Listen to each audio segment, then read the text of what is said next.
Monsieur le Président de l'Amicale des élèves et étudiants de Koki, Monsieur les sages de la Mecque, Mesdames, Messieurs les invités, Mesdames, Messieurs les élèves, bacheliers et étudiants, les mots sont aujourd'hui peu suffisants pour exprimer tout le plaisir et toute la fierté que j'éprouve quand le président de l'Amicale des élèves et étudiants de Koki m'a contacté pour me faire part de sa volonté de me confier cette lourde tâche.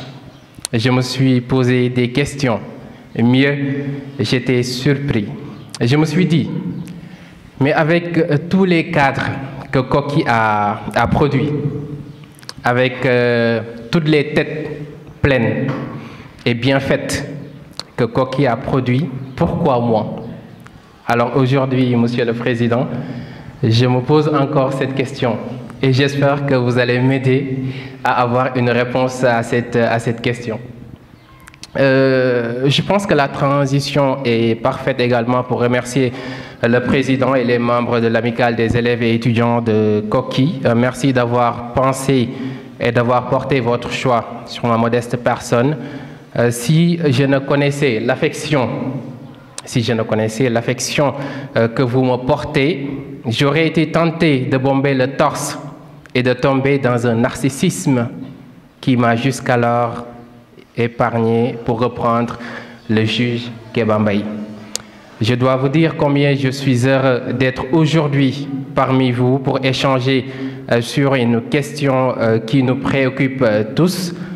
Avant d'entrer dans le vif du sujet, permettez-moi juste de féliciter Koki pour ses bons résultats aux différents examens CFE, BFM et baccalauréat.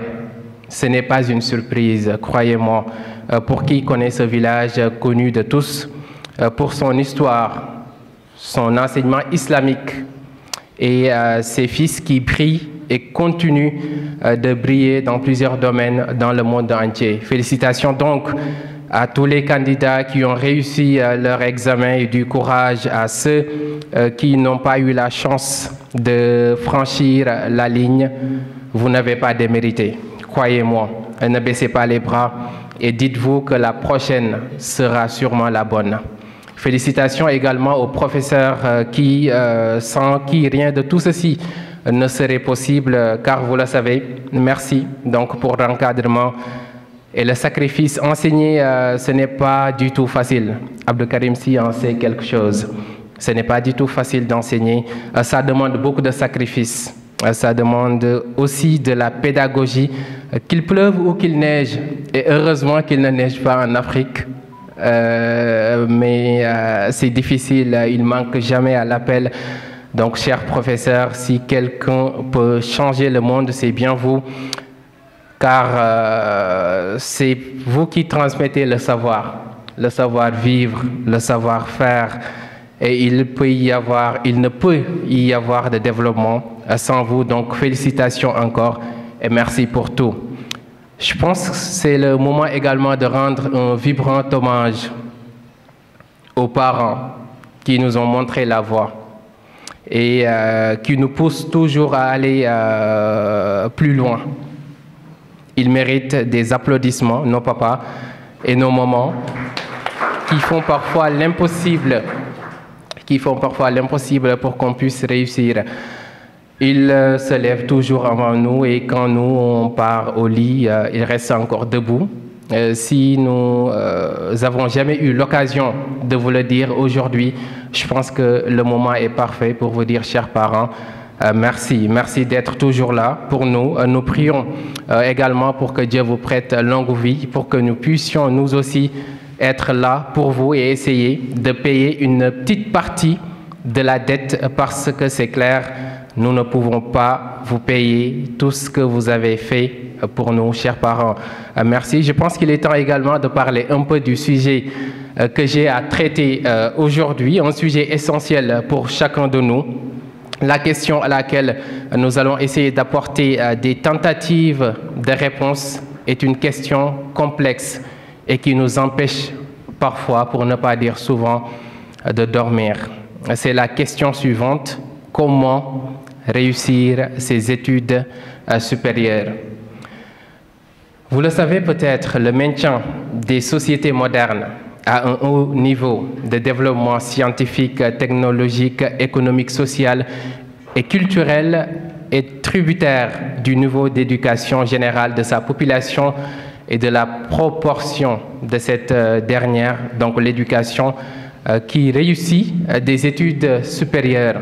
C'est pas facile. Les échecs et les abandons en cours d'études ainsi que les performances médiocres représentent des pertes importantes tant sur le plan financier et organisationnel que sur le plan psychologique et social. Pourquoi? Conscient de tout cela, j'ai proposé au président de l'Amicale des élèves et étudiants de Koki de travailler sur la question comment réussir ses études supérieures.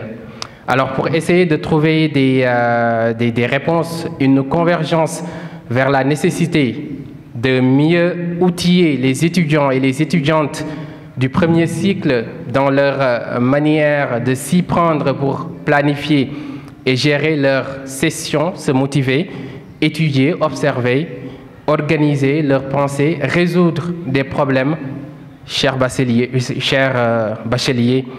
Dans quelque temps, vous allez découvrir un espace complexe et compliqué, l'université. Que ce soit l'université Cheikh Anta Diop de Dakar, que ce soit l'université Alioune Diop de Bambey, que ce soit l'université Gaston Berger de Saint-Louis, que ce soit l'université Assane Seck de Ziguinchor, pour ne citer que ces universités-là. Un espace qui a ses exigences et qui demande courage, volonté, effort, don de soi, un objectif précis, mais surtout ça, un objectif précis, je pense, Bassirou l'a dit durant sa présentation. C'est un autre univers, pour ne pas dire, c'est une autre vie. Beaucoup d'étudiants jettent l'éponge après quelques années, car ne pouvant plus suivre le rythme.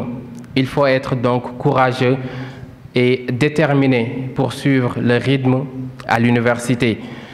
En 2013, une petite anecdote, quand j'ai obtenu mon baccalauréat à l'université, au nouveau lycée de Louga, j'étais tout content, tout heureux et fier. Alors j'ai pris mon téléphone et j'ai appelé un de mes oncles qui se trouvait à Dakar, Pape Ali Guissé, que nous connaissons tous sous le nom de Pape Guissé. Alors je lui ai dit: tonton, j'ai réussi, j'ai eu mon baccalauréat. Et il m'a dit: félicitations Mohamed, mais je peux vous dire quelque chose, vous venez de démarrer. En plus clair, Yangi Soga Tambali. Je me suis dit: mais attendez, qu'est-ce qu'il raconte? Et je pense mon père m'a répété la même phrase, que ni Yangi Soga Tambali. Et je pense Bassirou lui aussi l'a dit, son père lui a dit que ni là tu deviens un homme. Parce que l'université, c'est comme l'armée ou les daras, on le dit, un garçon, et même les filles, parce qu'aujourd'hui, pour ne pas tomber sous les critiques des féministes, quand on parle des hommes, on doit aussi parler des femmes.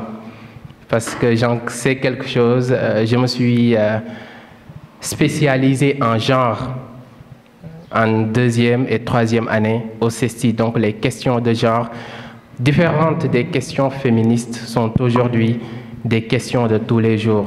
Donc je pense que toute personne doit à un moment de sa vie goûter à la vie estudiantine ou bien passer dans les camps, je veux dire l'armée, ou bien même dans les daras, parce que c'est très important. Mais cette phrase-là que mon oncle m'a dite en 2013, j'ai eu des réponses durant mes 2 années à la faculté des sciences juridiques et politiques de l'université Cheikh Anta Diop de Dakar. C'était pas facile. Quand on vient de décrocher son premier diplôme universitaire, il est difficile de croire en cela, mais croyez-moi, c'est la triste réalité. Nombreux sont les bons élèves, je dis bien les bons élèves qui échouent à l'université parce que simplement ils n'ont pas adopté la bonne stratégie. Alors, pour bien réussir ces études supérieures, il est crucial de prendre en compte ces points, des points que Papa Si a cités à l'entame de ses propos, des points que le feu professeur Ibader Cham avait l'habitude de répéter à ses étudiants, donc comment réussir ses études à l'université. Le premier point, c'est le choix. Pourquoi le choix? Nous avons l'habitude de dire qu'on a toujours le choix. Et ne pas choisir, c'est choisir, parce que ne pas choisir, c'est choisir de ne pas choisir. Donc on a toujours le choix. Et c'est un choix qu'il faut faire, parce que c'est important. Toute une vie y dépend. Donc le choix est très important. Nous avons tous des rêves, ça nous le savons. Depuis tout petit, moi j'ai toujours rêvé d'être soit magistrat, d'où mes études à la faculté des sciences juridiques et politiques de l'université de Dakar. Mon autre choix, c'était le journalisme. Et souvent, je dis à mes confrères et à mes consoeurs que le CESTI m'a donné un diplôme. Mais la formation, le journalisme à l'état pur, c'est mon père qui me l'a donné. C'est lui qui m'a donné l'amour du micro. Parce que tout petit, je le voyais tenir le micro autour d'une foule. Et à chaque fois, mes amis venaient pour me dire « Mais Kandji, félicitations, votre père a cartonné aujourd'hui. » Et je pense qu'il a l'habitude de le faire. Donc le CESTI m'a donné juste le diplôme. Mais la formation, c'est mon père qui me l'a donné. Donc, le premier point, c'est le choix. Et je le disais, nous avons des rêves. Déjà tout petit, nous avons une idée de ce qu'on va faire plus tard dans la vie. Pour certains, c'est médecine, pharmacie, comme mon frère Mayimbaï, enseignement, juriste, administrateur, journalisme. J'espère qu'il y a des futurs journalistes aujourd'hui et c'est le moment de féliciter. Prêtez-moi le nom, le maître de cérémonie, Demba Dian, parce que vraiment il assure. Je pense les deux premières rencontres de l'amicale des élèves et étudiants de Koki, la première c'était à l'hôtel Magic Land, c'était à Magic Land. La seconde c'était au centre Blaise Senghor. Ouais, j'étais le maître de cérémonie. Et ce jour-là, mon oncle Massamba Gueye m'a dit « Tu peux réussir dans ce que tu fais. » Donc aujourd'hui également, j'ai dit à Demba, s'il le veut, il peut réussir parce que la réussite est au bout de l'effort. Donc c'est juste un objectif et il faut se donner les moyens d'y arriver. Donc, pour ceux qui choisissent de faire médecine, pharmacie, enseignement, journalisme, administrateur ou juriste, pour ne citer que cela, mais après l'obtention du sésame, on fait parfois face au problème de l'orientation, surtout avec l'avènement de la plateforme campusn.sn. C'est devenu beaucoup plus compliqué. Donc, c'est nécessaire et crucial de demander des conseils, de voir qu'est-ce qu'on peut faire et aussi d'étudier les différentes étapes de l'orientation parce que c'est très important pour la suite de vos études supérieures. Donc je disais également que beaucoup de bacheliers, par méconnaissance ou par obligation, sont orientés dans des filières qu'ils n'aiment pas, ce qui fait que le taux de réussite aux examens demeure assez faible. La raison est là et elle est toute simple. Quand on n'aime pas ce qu'on fait, on fait moins d'efforts. C'est ça la vie en fait. Quand on n'aime pas ce qu'on fait, on fait souvent moins d'efforts. Il y en a certains qui vous disent que non, ce n'est pas grave, parce qu'à l'impossible, nul n'est tenu. Je voulais être juriste, mais on m'a orienté, par exemple, au département d'anglais, même si je ne suis pas trop fort en anglais, mais quand même, je vais réussir. Parce que dans la vie, chaque tentative est un pas vers ton destin. Et aussi, il ne faut pas oublier quelque chose. Il y a ce qu'on appelle la plume divine. Je ne sais pas si vous lisez souvent Abdul Hamid Al-Hazali. Donc, dans un de ses livres que je préfère d'ailleurs, il a fait une citation que j'apprécie énormément. Il dit quoi, Abdul Hamid Al-Hazali? Il dit que la plume divine a déjà écrit ce qui adviendra. Action ou quiétude, sereine et chose égale. Dément est celui qui se démène et court derrière sa subsistance, alors que l'embryon, bien que voilé, est déjà nourri.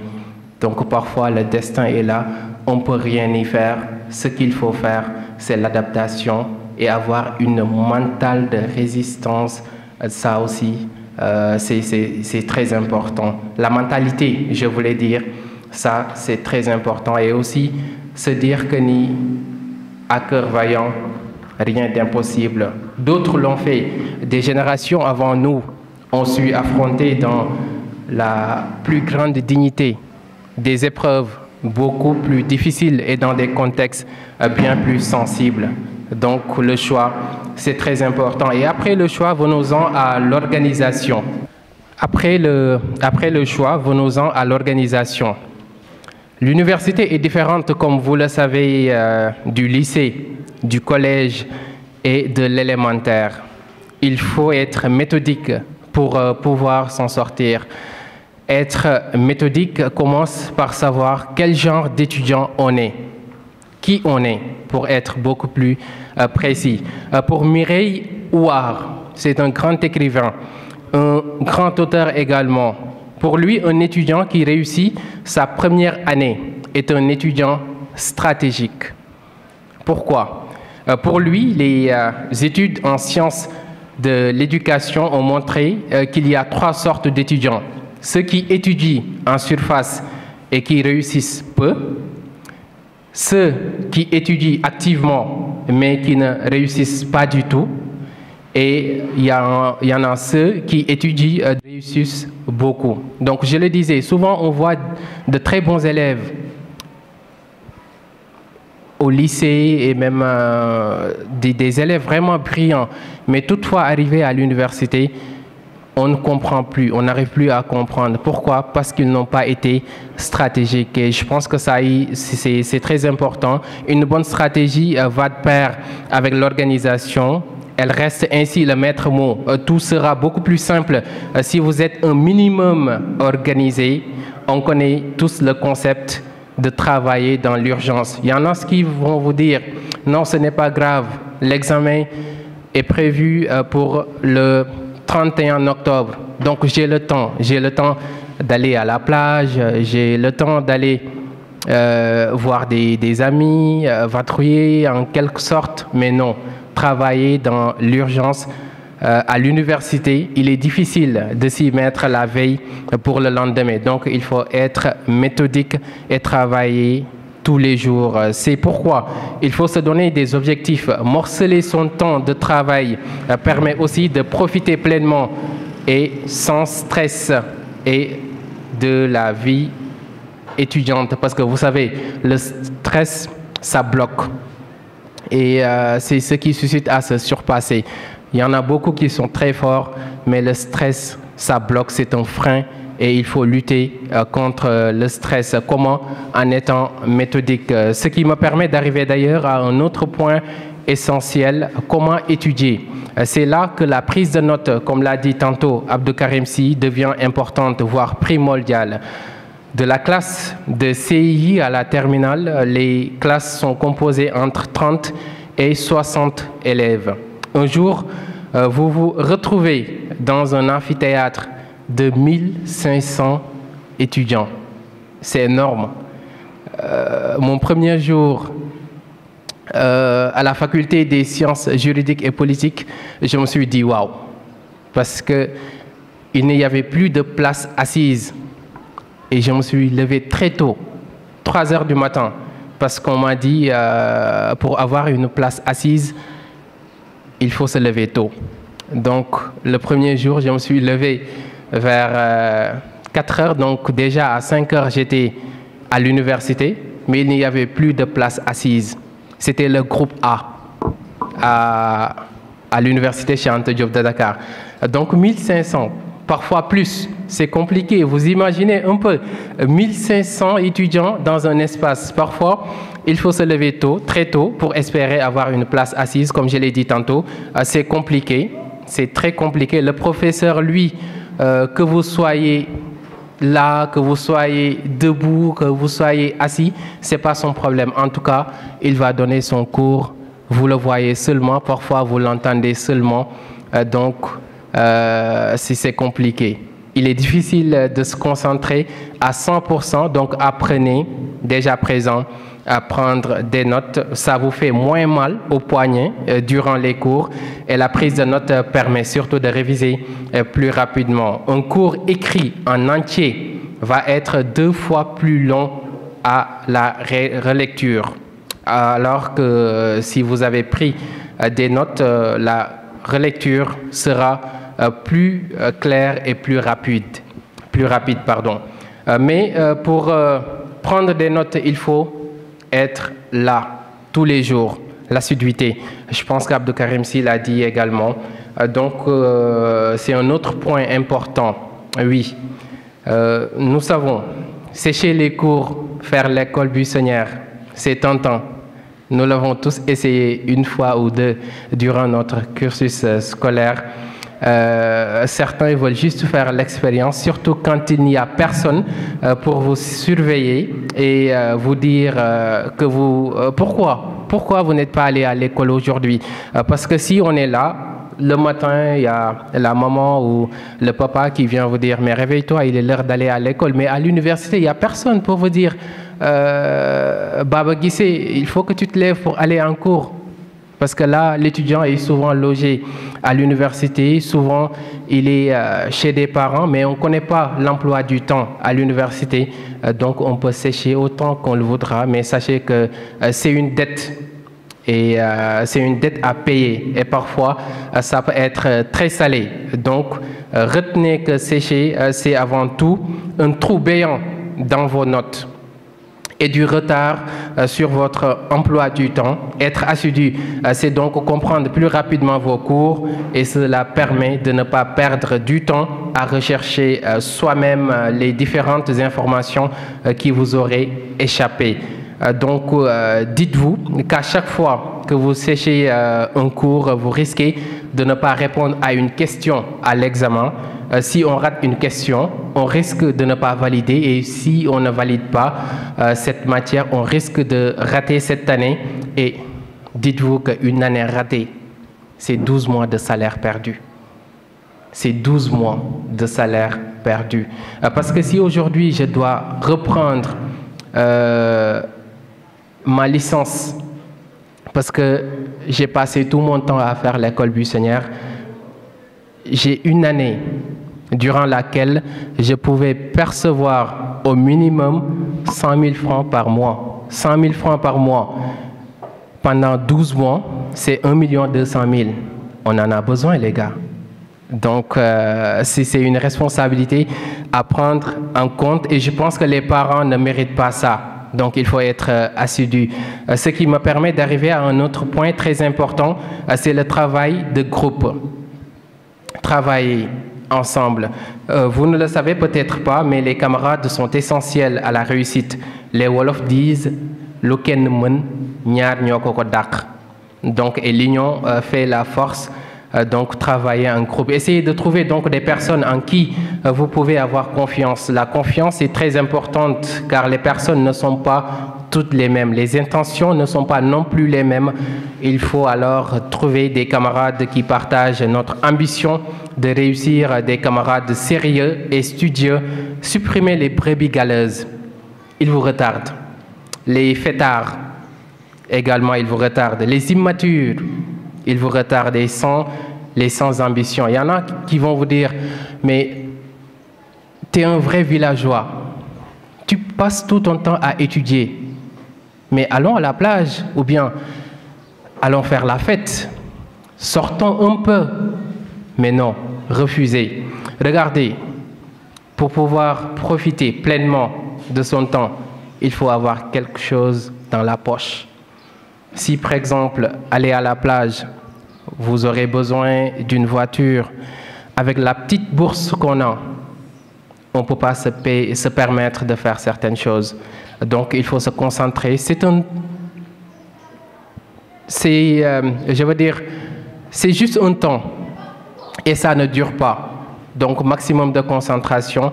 L'entraide et la motivation des autres vous assureront de bonnes révisions et partager les mêmes angoisses. En gros, un avantage. Un autre point, le plus important de tous, c'est la bibliothèque universitaire. Vous ne pouvez pas avoir meilleur allié que la BU. Oubliez un peu les plages, les boîtes de nuit et même quelquefois vos téléphones. Un ami a lancé il n'y a pas longtemps une journée sans téléphone.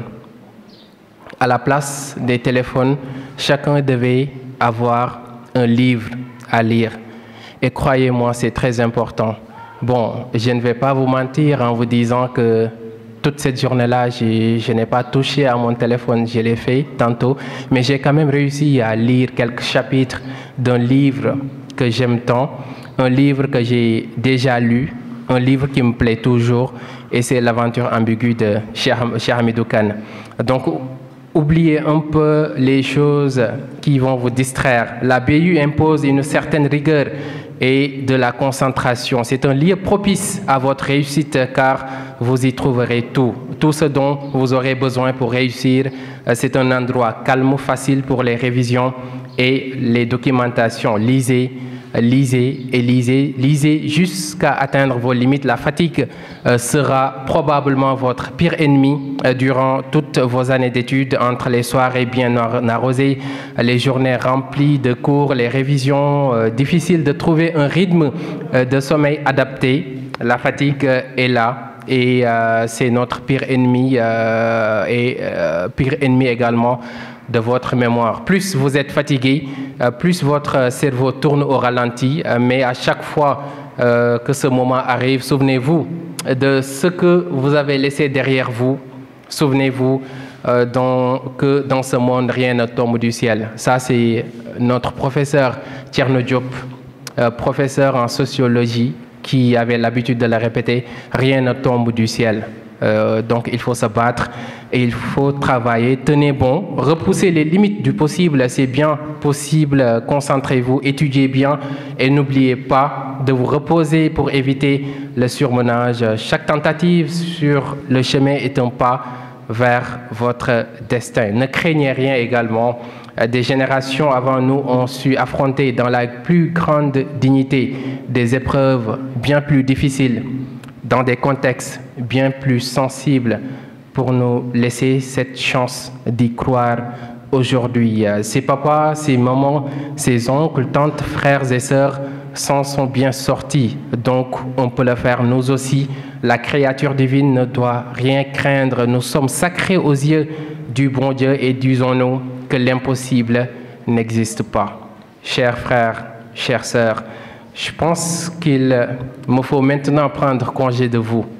Si j'ai un dernier mot à vous dire, le mot de la fin que je préfère pour reprendre également Kéba Mbaye, c'est ne vous trouvez pas de limite, visez loin.